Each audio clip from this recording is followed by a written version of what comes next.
Hi అండి, నమస్తే. నేను మీకు ఈరోజు అయితే టీ గార్డెన్ అయితే చూపిద్దాం అనుకుంటున్నానండి.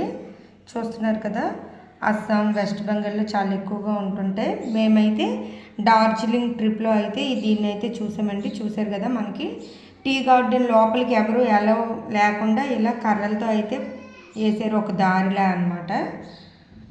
దాని తర్వాత చూడండి, మనకి ఏంటంటే టీ గార్డెన్ అంటే మొత్తం అంత గ్రీన్గా చాలా బాగుంది కదా.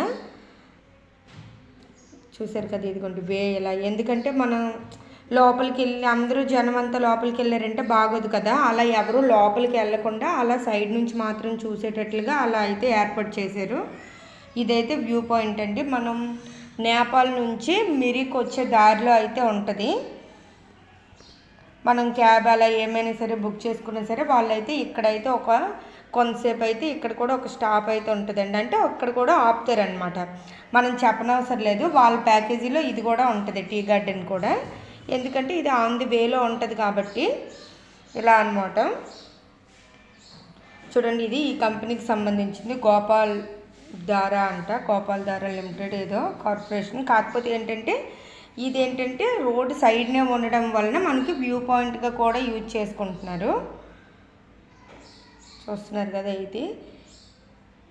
ఇంకొకటి ఏంటంటే మనం వెళ్ళిన టైంలో లోపలికి అయితే ఎలా లేదండి, అంతవరకు సగం వరకు మాత్రమే ఉంది. ఇంకా లోపలికి అయితే చాలా ఉంది.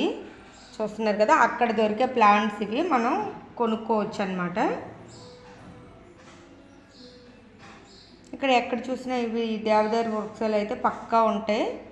చూస్తున్నారు కదా, అక్కడ మనకి ఇలా ఉంది కదండి, ఇక్కడ ఒక టెంట్లో వేసి ఉంచారు కదా.